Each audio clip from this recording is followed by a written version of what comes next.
just want to say thanks everybody for joining us. I'm Mike Morgan. I'm the chair of APA-DC. I'm very excited to be welcoming our speaker today. We're going to do a quick little intro. APA. So we're a nonprofit trade organization that's built by photographers for photographers. A major thing that APA does is advocacy for our industry. So if you're not a member, I would highly recommend that you end up joining APA and looking into it. Because constantly working behind the scenes to help stand up for our industry. We've got a ton of membership benefits and discounts to all sorts of things that you're probably already utilizing in your work, and some things that maybe you aren't and would want to be looking into. So please look into joining. We do have a discount code DC1 for 20 that'll get you $20 off of any membership level. And that's regardless if you're joining the DC chapter or any of the chapters nationwide. So please do consider joining up.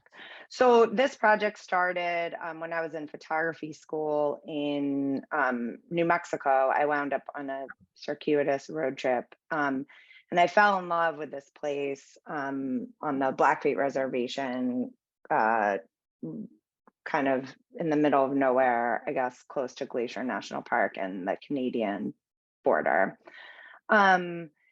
And what I started focusing on was children, youth growing up in this really unique environment. And then I kind of hyper-focused on the youth rodeo and that culture of kids and ranching, especially the Native American youth rodeo.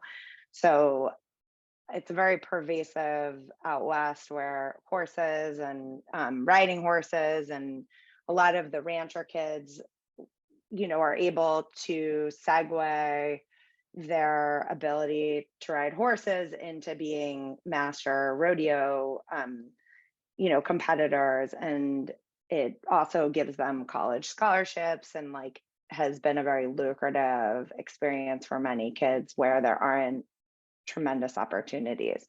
So I didn't realize at the time that a lot of these images that I were making were the beginning of a project about kids in agriculture, but that will come back later. So and then I'll go as was the theme. That work was seen by the communications director at American Farmland Trust, who then hired me. Well, she found that work, and they were looking for, I'm gonna pause if I can. They were looking for a photographer for a grant project. She had licensed some of those images of ranching kids, and then that communications director and I developed a really good relationship, and they had landed a very large grant from the Great Lakes Protection Fund to photograph women in agriculture in Western New York. So because I was in this conversation and had a good relationship, and she knew my style, I was awarded a big chunk of this grant to create a very high level photo essay, a traveling exhibition, and a coffee table book that was highlighting women in ag who are working for water conservation in this specific part of the Great Lakes region in Wyoming County, near kind of Buffalo, south of Buffalo. So I spent 20 days total over 2 growing seasons, following different kinds of producers, some commodities farmers, dairy farmers, and produce farmers, and forestry, one woman in forestry. And the purpose of this essay was to show a different version of, the classical portrayal, but instead of the way that they had been approaching audiences in the past, which was very sort of traditional. They wanted to do something much more avant-garde and much more interactive. And so we created this traveling exhibition that was then exhibited back in. So this is one of the farmers looking at the images of herself. It was a really beautiful moment where we were able to bring something back to that community in a way that isn't a way that those women are used to seeing themselves. So I'd say it was a very successful project. And it led me to become the de facto contract photographer for all of their Women in the Land work. So this is from a recent commission from AFT to photograph Black farmers in North Carolina as part of this initiative and reaching out to different demographics. So I spent about 10 days down there this fall. And I've since been to Southern Virginia and back to New York. And we're talking about some other potential outreach projects in California. So that relationship is very exciting for me because it's exactly what I would like to shoot. Well, not exactly. So what I did is then I was so inspired by these women in ag that I thought, all right, well, now it's time to go back and find a personal point of view within that that commission. So I started another project that is an offshoot of all the work I've been doing with Women in the Land, which is Farmer Girls. So for me, all of this work actually coincided with the birth of my daughter in 2019. And what I noticed is that all of the books that I was reading to her about farmers had middle-aged white men on tractors in flat cornfields in the Midwest as the protagonists in these books, like Old MacDonald. And I had just spent all this time with these women and, their family and knowing that that's not actually what many farmers look like. And hopefully not necessarily the exclusive future of farming looks very different.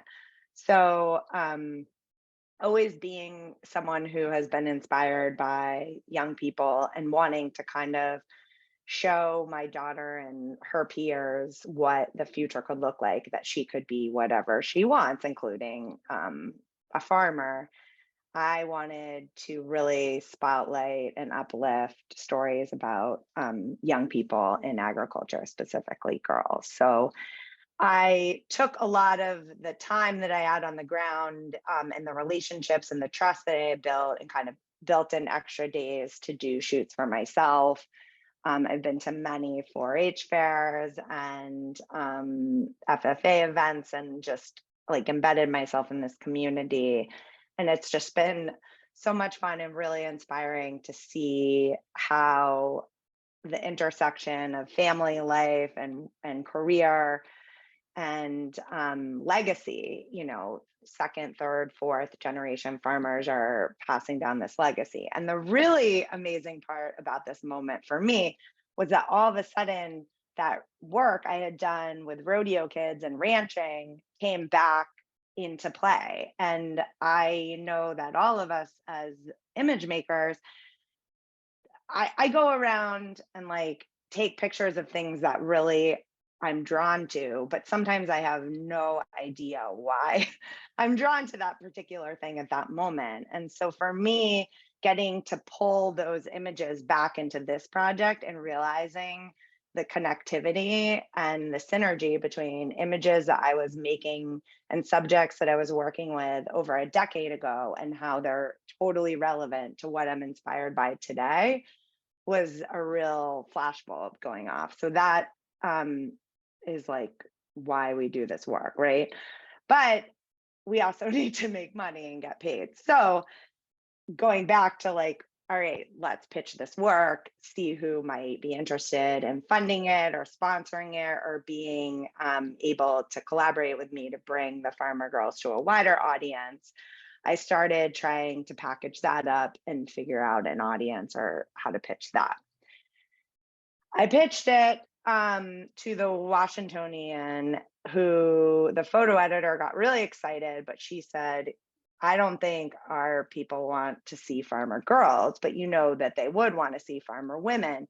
Do you have, work or a project about women in ag in the DMV? And I said, well, I don't, but I will have it for you. And so we basically, that I had pitched so much stuff to them that never even got like the time of day. So I was so excited that finally I had landed something based on, this personal work I had.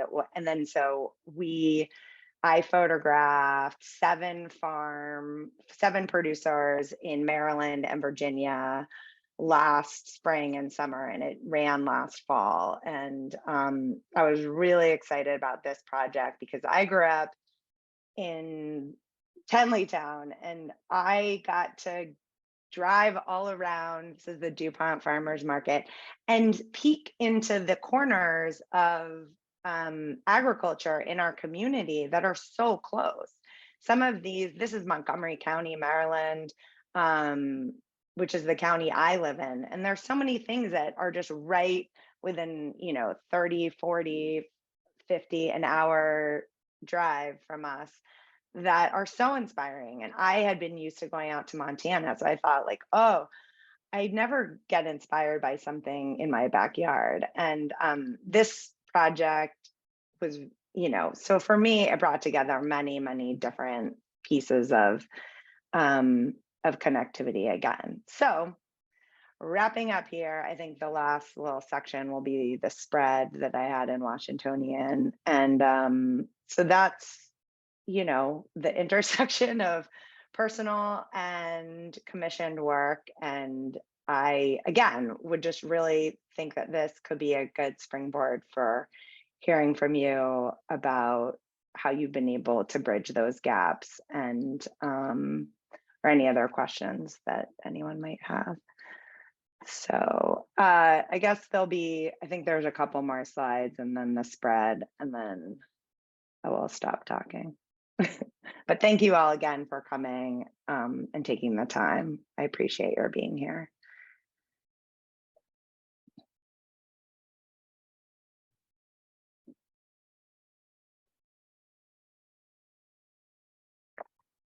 Oh, these are CMYK. That's why they look crazy. But all right. My screen. All right, there we go. All right. Great. Awesome. Thank you, Rebecca. All right, I'm going to remove the spotlight here. Yeah, I think Rebecca would be happy to take any questions, or if folks have comments about how they have been able to transition personal projects into commercial jobs. I think we'd love to start that discussion. I do have a question that I'd like to start off with. That's kind of in a slightly different vein, though. Can you talk a little bit about entering some of these communities and photographing people who aren't used to being in front of the camera, and getting these intimate moments and getting them so comfortable, and just kind of putting yourself in there and getting some of these great shots? Sure. I think the most sensitive area that I have worked in is in an indigenous community on the Blackfeet Reservation. And that has been a very long-term process where I spent the first 3 years or so of my work out there, just kind of making inroads and getting to know people in the community. And I, you know, collected cameras, like film cameras back in the day. And then,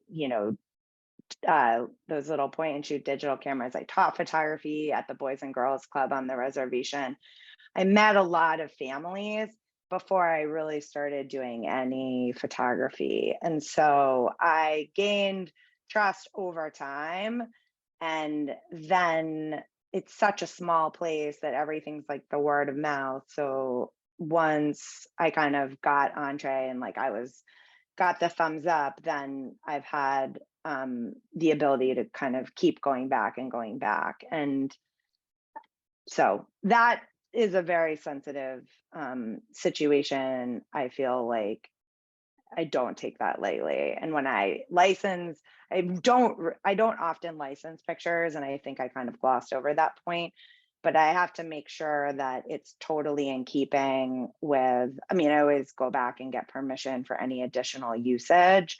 But it has to be something that is aligned with the project and the intentions there. So and something that would better the community, or maybe the family gets paid. I mean, they always get paid, but they get something in return. So that's very important, to not have a you know a I don't know, a relationship that's not taking, that's more beneficial to them. So, and then with the other people, and I mean, I think that everyone has sort of their unique value proposition as a photographer. Like, I think some people are really technical, some people are really skilled at talking to clients or having these like grand creative visions and building sets. My unique value proposition is my ability to just really make people comfortable, I think, and get what I would say uncomfortably close. But I think that just comes from your own comfort level with yourself and with the subject matter. And so that's something that is important to me, to make sure that it's something that they know. I'm not sneaking a picture with a long lens. I'm in their face, in their space, and that is something that there's a consent that's given, because I'm not sneaking around. That's a good segue to a question that Sam has.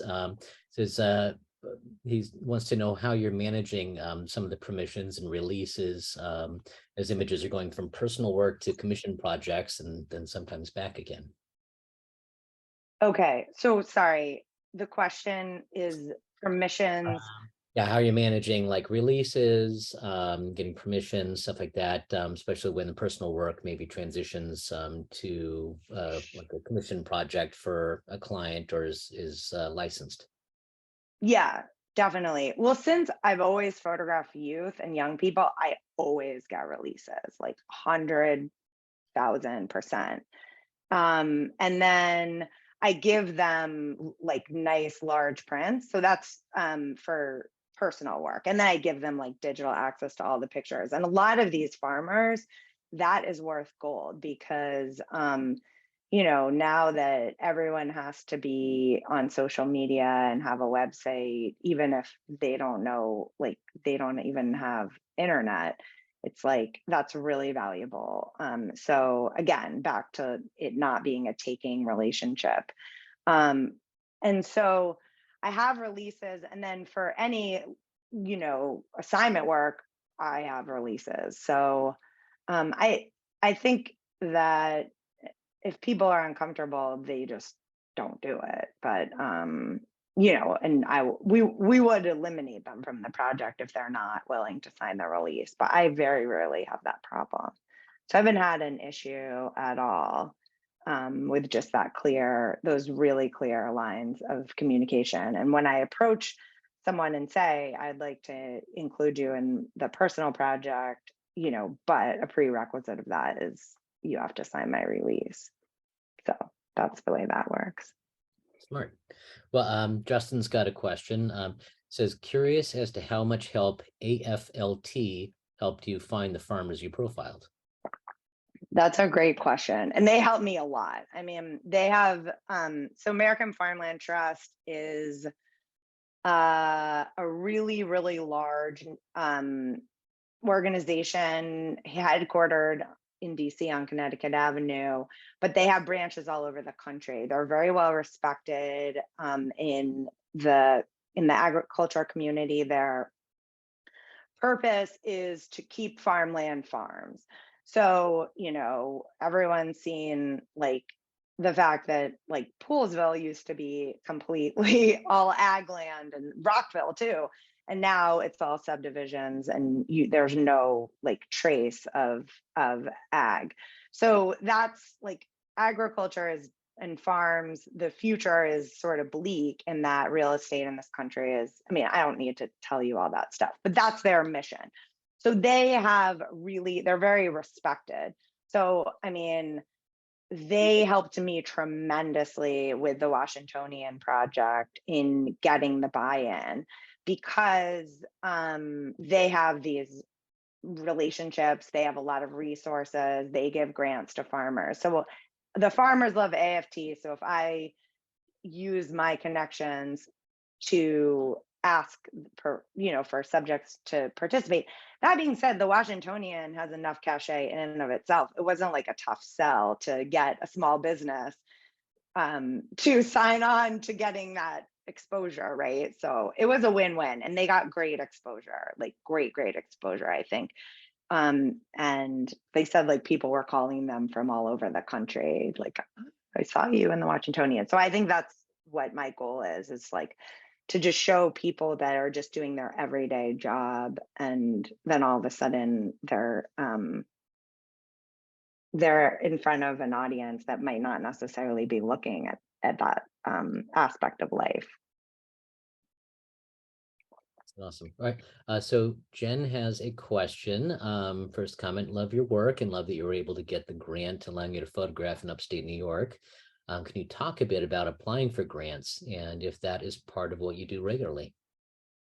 Oh, Jen, I wish I had I wish I could say I've applied for grants. I've never gotten a grant in my life. They got the grant, and I was just totally in the right place at the right time. I mean, there's no like rinse and repeat strategy here, except for that just get yourself in front of people, and they do grant writing all the time. So they had gotten this humongous grant. I was literally just in this woman's office, and she was like, I don't know how to do a photo essay. I mean, it was crazy. And she's like, and I have all this money. And I was like, okay, that is a very good problem. I can help you out. So I didn't write that grant. They wrote the grant. I just, again, like, God, they gave it to me. I didn't even have to apply because she knew she liked my work, and she was really overwhelmed. So it's like a bluebird. That will probably never happen again in my career, but I hope it happens to all of us many times.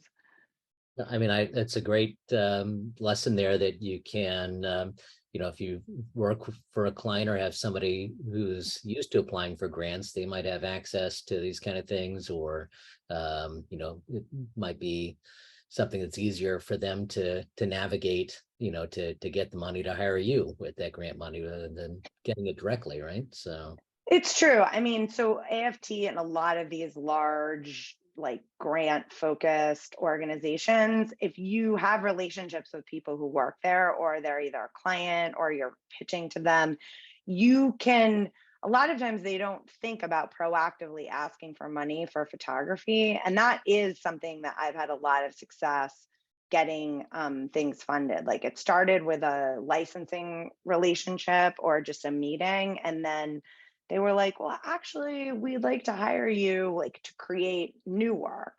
But they go, and it might take a couple years because everything's really slow, but but it doesn't matter because then it's worth it. Because again, you're getting paid to do the work that you want to do. So they can write the grant. You don't even have to do the work. You just have to plant the seed.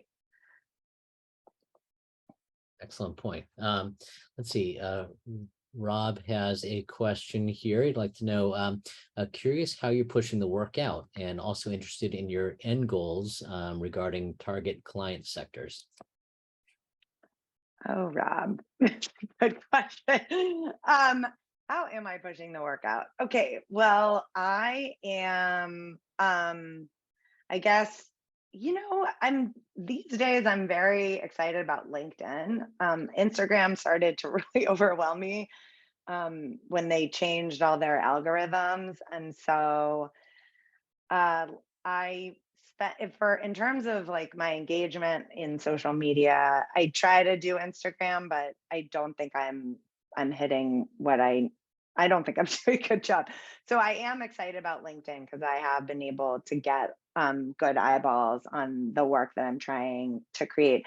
And I'd say that what an ideal outcome from this ag work would be to get someone like National 4-H just to hire me to do a branding library based on that Farmer Girl project or some similar organization, or get some commercial work like a brand that does really great intimate storytelling, but that is a commercial brand. I'm trying to think of who those milk people, Hidden Valley. I don't know. There are a few. That would be ideal. And I mean, I'm working with Philly reps and they're helpful, but marketing is always a little bit, you try one thing, it works. You try most things, it doesn't work. So Important thing is just keep trying, right? just keep trying. I mean, so I'll say this. I mean, I got the Washingtonian thing from, sending out an email promo. So I always think, I'm like, oh God, why am I doing this? No one's opening them. But then that doesn't matter. It's like one, and all you need is the one thing, and it makes it all worth it. And you live to see another day. Absolutely. Right. Well, if we have any more questions, feel free to put them in the chat, or I don't know if people have the ability to unmute themselves, but if not, you can raise a hand on here and be happy to unmute you if you wanted to make a comment or anything. We'll wait a moment here. And if not, then I will go ahead and say, Rebecca, thank you very much for sharing your work and talking to us about how you've managed to make images that started out with a very personal reason, and then turned it into a commercial work. So that's everyone's dream, right? Oh, there's a question here from Justin. Do you strobe most all of your work? Are you using a strobe out there? Yeah, I'm usually by myself for this kind of stuff. But I almost always use just a on-camera fill. If I have an assistant, I don't know. I don't think I had an assistant, but I would just bring it off camera. I work really fast, but I, like that Canon TTL. A lot of times the ag, you're just in a field in really bright, terrible light. So